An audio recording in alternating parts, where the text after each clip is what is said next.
Hello ချစ်စုံတို့ရေဒီတစ်ခါကတော့လေးနဲ့အရန်ကိုစားကောင်းတဲ့ကြက်ချီတောက်ပေါင်းလေးလှူစားကြည့်ချရအောင်နော်ချက်ထားရဆိုပေမဲ့ပေါင်းထားတဲ့အတိုင်းပါပဲနော်ကဲလောက်ကြမယ်ချက်ချီတောက်တွေကိုမစေချတန်းစင်ထားပြပါပြီဒါကိုရစစ်ထားတဲ့စီပူလာပြီးဆိုရင်ကျမတို့ချက်ချီတောက်တွေကိုထုတ်ပေးရအောင်ဖေးပေးပြီးမှကျမတို့ကြော်ထားပေးရအောင်နော်ဒီလိုမျိုးအယောင်လှလှလေးဖြစ်တဲ့အထိကျမတို့ကြော်ပေးရအောင်ရှေးလောက်စားမယ်ဒါလေးရောင်လာကဲဒီလိုမျိုးချွတ်ရွလေးတွေဖြစ်လာပြီဆိုရင်ကျမတို့ရေအေးထဲမှာဆေးထည့်ရအောင်နော်ရေအေးထဲမှာဆေးထည့်ထားပြီးမှ3နာရီလောက်ကျမစိန်ယူလိုက်ပါတယ်3နာရီလောက်စိန်လိုက်တဲ့အချိန်ချွတ်ရွလေးကြော်ထားတဲ့ချက်ချစ်တောက်ဒီလိုမျိုးပွက်တက်လာတာဖြစ်ပါတယ်အခုဒါကိုကျမတို့ရေစစ်လိုက်တော့မယ်နော်ကျမတို့ချက်ကြရအောင်နော်စီဦးတင်မယ်ချက်သွင်းဖြူထည့်ပေးမယ်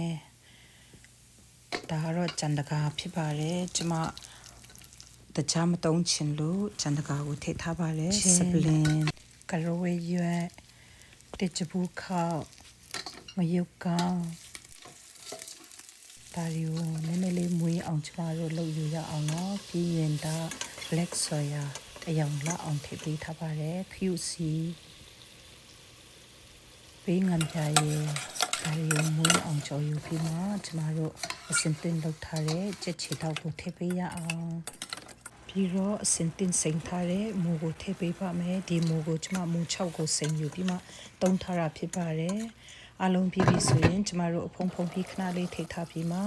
ရေနွေးထိပေးမယ်ပြီးရင်ဒီလိုမျိုးပြော့အီလေးဖြစ်လာတဲ့အထိကျမတို့ချက်ယူမှဖြစ်ပါတယ်ငံပြရေတွေ QC တွေထိထားပြီးဖြစ်တဲ့အတွက်ကြောင့်မလို့စားနဲ့အချုံမုတ်ကတော့ကြိုက်တဲ့လူတွေထိစားပါကျမကတော့မထိထားတော့ပါဘူးကလေးအလားအရင်ပြီ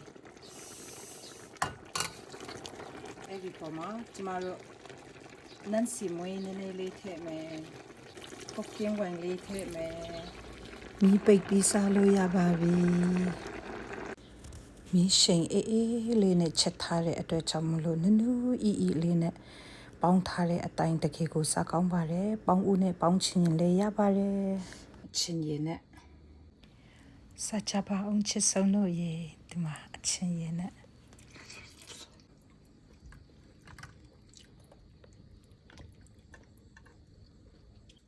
ရန်ကုန်မှာလောက်စားကြည့်ကြရအောင်နော်ချစ်ဆုံးတို့တကယ်ကိုစားကောင်းတယ်မှာဒီမူရီရောရန်စားကောင်းတယ်